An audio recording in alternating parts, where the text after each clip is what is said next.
Madame, monsieur, bonjour. Il y a quelques mois encore, Nicolas Florian était maire de Bordeaux. Depuis quelques jours, il est officiellement la tête de liste des Républicains pour les élections régionales. Quel est son état d'esprit après sa défaite face à l'écologiste Pierre Urmic ? Conseiller régional sortant, quels sont ses projets pour la Nouvelle-Aquitaine ? Quelles sont ses chances de devenir président de région ? Nicolas Florian est aujourd'hui l'invité de Dimanche en politique. Nicolas Florian, bonjour, merci. Bonjour. D'avoir accepté l'invitation de Dimanche en politique. Alors, vous avez perdu la mairie de Bordeaux il y a maintenant 8 mois. La page est-elle tournée ? La défaite est-elle digérée ? Oui, le temps fait son œuvre, et puis par ailleurs, c'est le calendrier d'une vie publique, d'une vie politique. Il y a des échéances électorales, on les gagne, on les perd. Donc moi, j'ai digéré tout ça, j'ai plus d'amertume. Je suis un acteur de la vie politique locale, municipale, dans l'opposition, mais je n'ai plus de blessure, si c'était votre question, par rapport à cette échéance. Vous êtes revenu déjà sur cette défaite avec ces 8 mois de recul. C'est important, le recul justement en politique. Comment analysez-vous cette défaite aujourd'hui ? Est-ce que vous avez commis des erreurs ? Oui, j'ai nécessairement commis des erreurs, personnellement, sur la stratégie. Bon, j'ai en tête, mais c'est multifactoriel, qu'entre les deux tours, j'étais plus pris par les fonctions de maire que celles de candidat. Alors, il y a eu le confinement, déconfinement, et j'ai peut-être trop consacré de temps à la gestion de la ville. Après, je me suis peut-être mis en campagne trop tard. Bon, donc il y a sûrement des choses qui ont été influentes, mais je pense vraiment que c'est multifactoriel. Il y a d'abord, j'ai pas eu le temps de m'installer et que les gens prennent la mesure d'une nouvelle personnalité, d'une nouvelle façon de mener la ville. Et puis une crise sanitaire qui a impacté tout le monde. Voilà, donc il y a plusieurs éléments en cause. Et puis j'ai une part de responsabilité. J'ai peut-être pas été aussi assez sur des thématiques qui pouvaient intéresser des Bordelaises et des Bordelais qui auraient pu me faire confiance. Est-ce que vous avez subi une pression politique qui pouvait éventuellement venir d'un étage supérieur ? Est-ce que la stratégie entre les deux tours, vous la regrettez aujourd'hui ? Non, je ne la regrette pas. Après, on peut toujours, de façon rétrospective, refaire le match. Je ne la regrette pas parce qu'on était dans une situation sanitaire très grave et je voulais rassembler. Et c'est pour ça que j'avais tendu la main à des concurrents qui n'avaient pas toujours été très aimables avec moi au premier tour. Ça a dû laisser des traces, nécessairement, mais je ne le regrette pas. Dépression, non. Moi, j'étais pas sous tutelle. Et par ailleurs, en parlant de pression, jusqu'au premier tour, il y avait des compétitions. La République En Marche et leurs amis avaient fait le choix de présenter une liste à Bordeaux. Et donc, entre les deux tours, moi, j'ai été assez étanche par rapport à ça. Je n'ai pas eu d'influence ou positive ou négative par rapport à ça. On s'était posé la question d'un rapprochement, d'une alliance. Bon, on s'aperçoit au final que 1 + 1, ça fait rarement 2 en politique. On va parler des régionales, c'est le but de votre visite sur ce plateau aujourd'hui, mais en quelques mots, quel regard portez-vous sur l'action du nouveau maire de Bordeaux, Pierre Urmic, depuis 8 mois ? Donc au début, je pensais qu'il y avait une mise en place nécessaire pour quelqu'un qui découvrait la fonction, donc une forme, pas d'indulgence, mais de neutralité. Je m'aperçois qu'au bout de 9 mois, alors je vais être sévère si je vais au bout des discussions, mais au bout de 9 mois, on a un maire opposant qui est toujours dans la contestation, qui est dans un prisme assez clivant, avec des décisions très, très clivantes, et qui par ailleurs n'amène à pas grand-chose. Il y a une forme d'inertie. On nous annonçait des grandes révolutions sur la ville, elles ne sont toujours pas là. Et puis des fois, tendance, et comme c'est le cas depuis quelques jours, à des déclarations un peu intempestives par rapport au vaccin, par rapport à la situation sanitaire. Bon, je vous épargne la litanie de toutes les déclarations de mon successeur depuis des mois.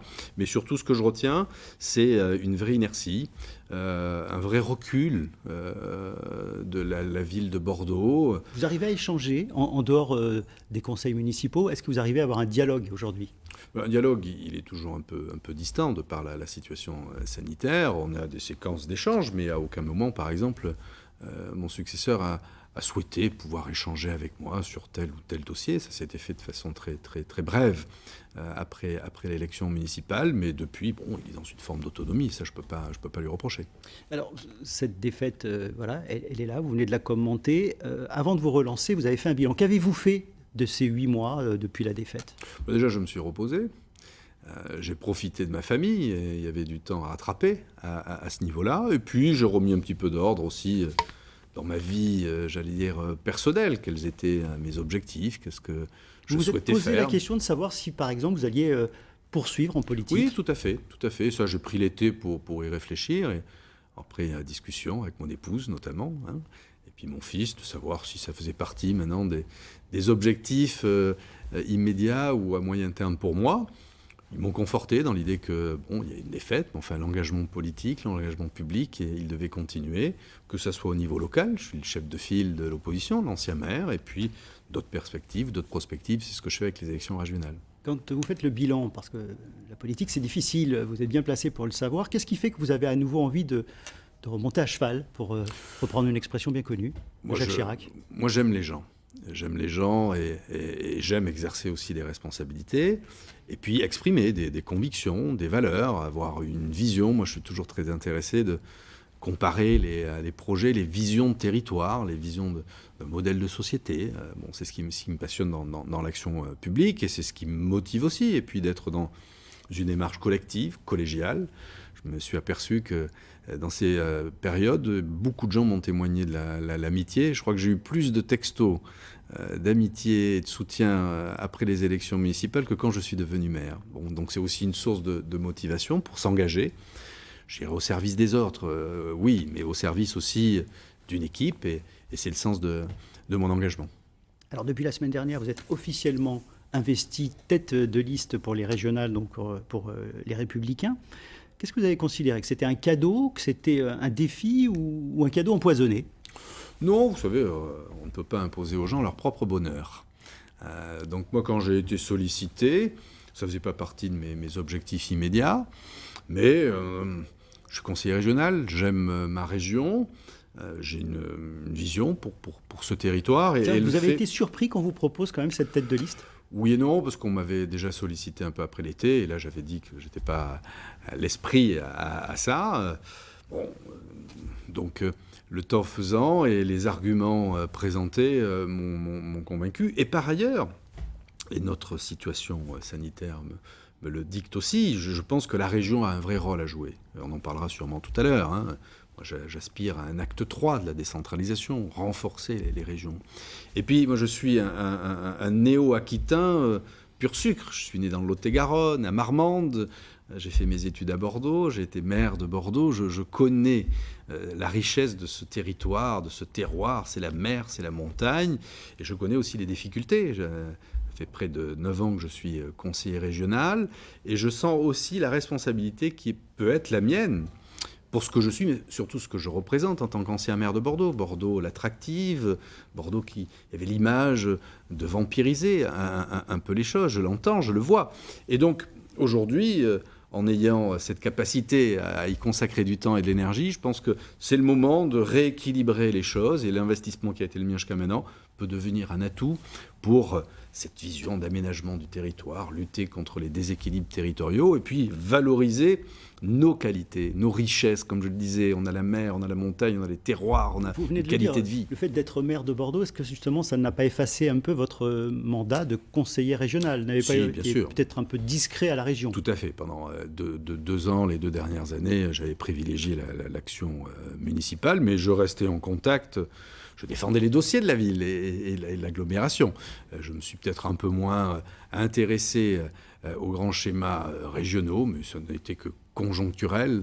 Et depuis, je m'y intéresse bien évidemment pour ce qui est fait, mais surtout ce qui reste à faire. Alors, on connaît aujourd'hui quasiment la plupart de vos futurs adversaires. Quel regard portez-vous, puisque vous êtes conseiller régional depuis 9 ans, vous l'avez dit, quel regard portez-vous sur les 23 années de présidence du socialiste Alain Rousset?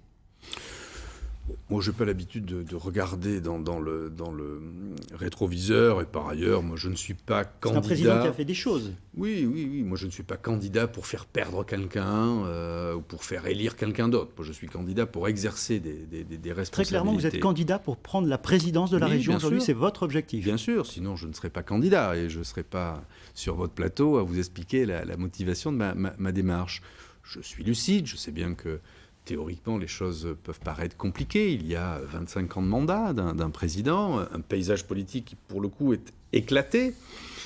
Donc, bien sûr que c'est une aventure, j'allais dire, qui n'est pas gagnée d'avance. Mais Je serais tenté de vous dire, quelques mois avant l'élection municipale, il y avait peu de maires en France, et notamment le nouveau maire de Bordeaux, qui pensaient occuper le fauteuil qu'ils occupent.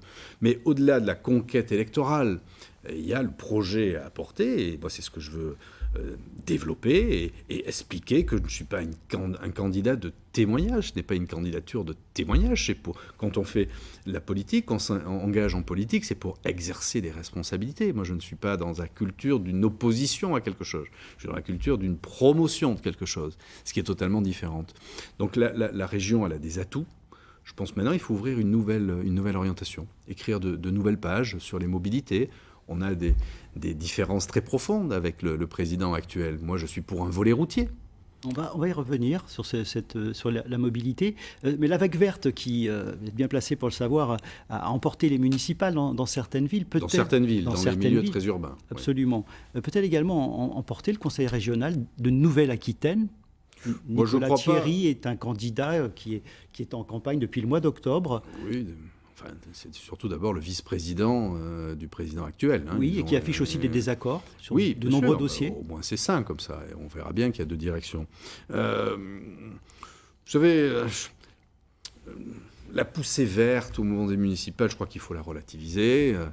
Taux d'abstention très fort, une capacité qu'ils ont à mobiliser leur électorat sur des déclarations d'intention, souvent. Parler de lutter contre le défi climatique, enfin être pour le défi climatique, mais ça tombe sous le sens. Aujourd'hui, personne ne militerait pour la réinstallation de centrales à charbon ou pour tout véhicule au diesel. Bon. Donc il y a eu une espèce de poussée un peu éphémère, que moi je considère comme éphémère, et parmi les enseignements que j'ai tirés de ce qui s'est passé à Bordeaux, il y a ce qui est le parler vrai et le parler vert. Et beaucoup ont parlé vert. Et c'est vrai que pendant cette période, il y a eu une attention. Moi, je ne crois pas que ça soit structurel et profond. Et par ailleurs, les élus d'Europe Écologie des Verts ont peut-être plus leur place dans un rôle d'opposant pour aiguillonner, pour critiquer, contester, que dans un rôle de gestion. Voilà.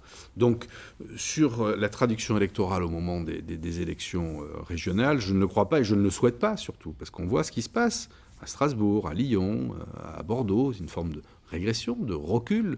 Aujourd'hui, on a besoin d'innover, de progrès, et on n'est pas dans une vision rétrograde des choses. Après, le résultat, on verra bien le moment venu, mais la région, ce n'est pas que l'addition de grands pôles urbains. C'est aussi une périphérie urbaine, une ruralité très forte.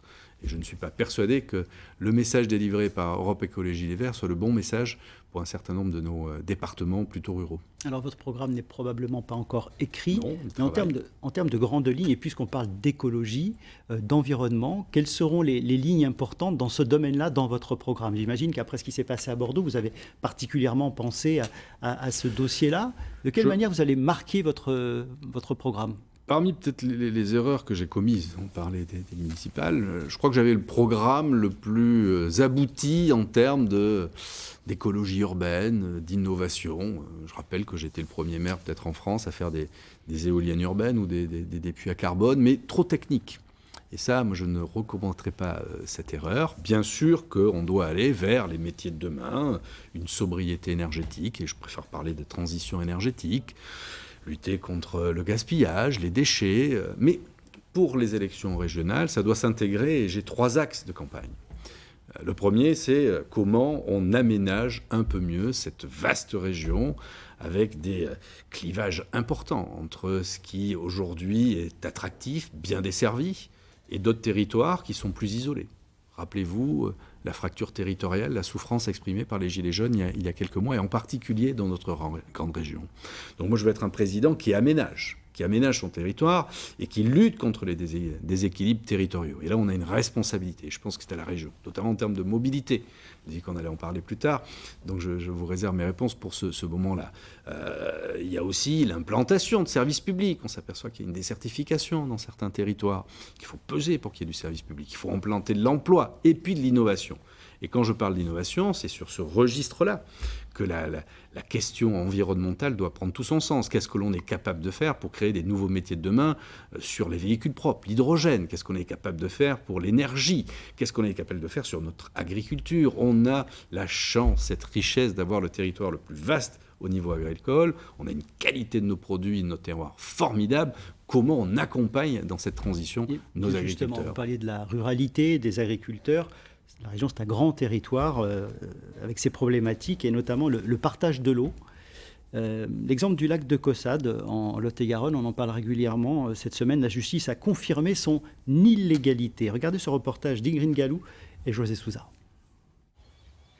L'hiver est passé et le lac de Caussade s'est rempli d'eau. Mais l'apparente sérénité du site cache une guerre qui couve depuis 3 ans. Dernier épisode en date, la Cour administrative d'appel de Bordeaux juge illégal le barrage destiné aux cultures d'une poignée d'agriculteurs alentours. Une victoire pour les associations environnementales. Pour nous, c'est un message important adressé aussi bien à ceux qui veulent privatiser l'eau qu'à l'État lui-même, puisque l'État, en fait, est aux abonnés absents depuis 2 ans. Il a laissé construire cette retenue d'eau et aujourd'hui, nous utilisons ce jugement pour interpeller l'État, pour lui dire 3 ministres ont déclaré que l'ouvrage était illégal, mais 3 ministres n'ont rien fait, jamais rien fait, pour faire cesser les travaux. Un grand pas pour France Nature Environnement, mais un épiphénomène pour le maître d'œuvre, la Chambre d'agriculture du Lot-et-Garonne, dirigée par la coordination rurale qui ne se pourvoira pas en cassation. Et pour cause, l'essentiel est là, le lac est construit. Le détruire serait un trouble grave à l'ordre public et provoquerait des troubles immenses dans le Lot-et-Garonne et dans le Grand Sud-Ouest et ferait peut-être qu'on se retrouvait comme à Sivens avec des confrontations qui pourraient entraîner malheureusement les conséquences que vous avez eues à Sivens. Alors ce lac de Caussade, il est là, on vient de le voir, il est illégal, c'est confirmé. Que faut-il en faire? Le maintenir en l'état, parce qu'il a une utilité, il est peut-être illégal. Moi, je ne connais pas assez le volet judiciaire et juridique du dossier. Il y a sûrement des erreurs commises dans le montage réglementaire, mais il a une utilité. Et aujourd'hui, la question de l'eau, la qualité de l'eau, et puis l'utilisation pour nos terres agricoles. J'entendais dans votre reportage un commentaire disant « pour une poignée d'agriculteurs ». Non, ce n'est pas une poignée d'agriculteurs. La question agricole, la terre est au cœur de nos motivations. Donc ce lac, il a une utilité. L'irrigation en général, on pourrait parler des débats sur les bassines dans le nord de notre région, notamment en Deux-Sèvres. Mais quelles sont les mesures de substitution face à l'eau? Faut-il puiser encore plus ou utiliser de l'eau pluviale comme c'est le cas et la stocker pour pouvoir l'utiliser pour l'agriculture? Sur le fond, vous comprenez cette décision, mais je ne connais pas les attendus de la décision juridique. Le fait que des agriculteurs puissent comme ça créer une retenue d'eau de manière illégale, ça ne vous dérange pas? Non, parce que ça a une utilité. Après, la question de l'illégalité, elle repose sur quoi? Sur un article d'un permis rédigé, ça c'est la forme. Elle est sûrement illégale sur la forme, et ça c'est regrettable, bien évidemment. Je ne suis pas là pour vous dire qu'il faut faire les choses en totale illégalité.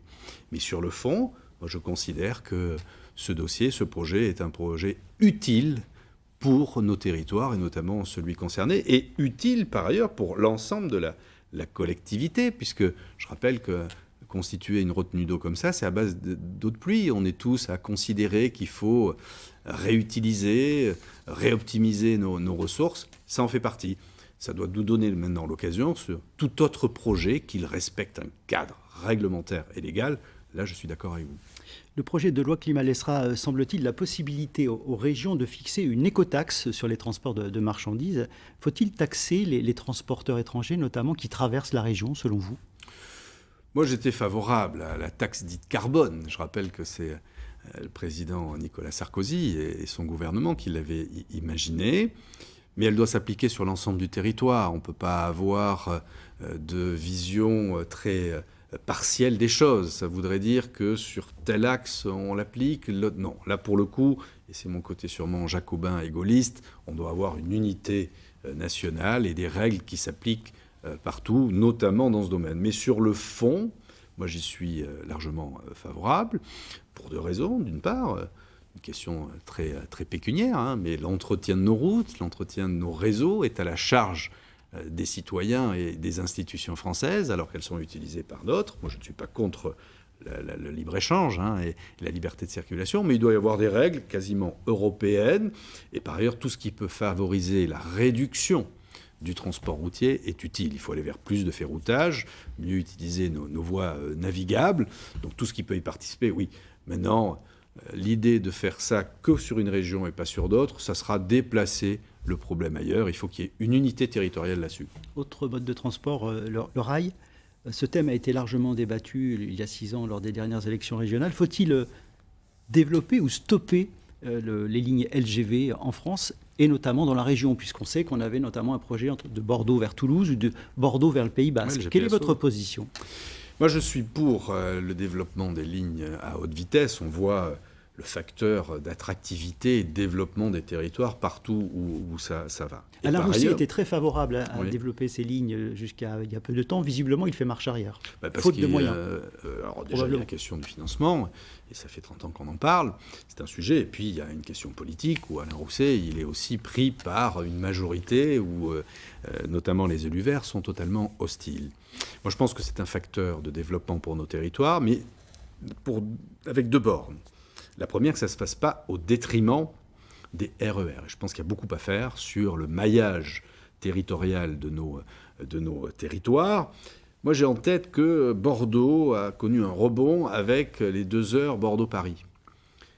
Il doit y avoir une similitude avec Limoges, Poitiers, La Rochelle, Brive, sur cette question temporelle. Comment on rattache tous ces pôles de vie à la capitale régionale, Bordeaux, dans cette même logique de rapprocher, de réduire le temps de déplacement. Donc il ne faut pas que les crédits investis sur la LGV soient au détriment d'un maillage sur nos départements. Ça, c'est le premier point. Ça veut dire, pour bien comprendre, l'idée de développer la ligne LGV vers le Pays Basque, vous l'abandonnez ?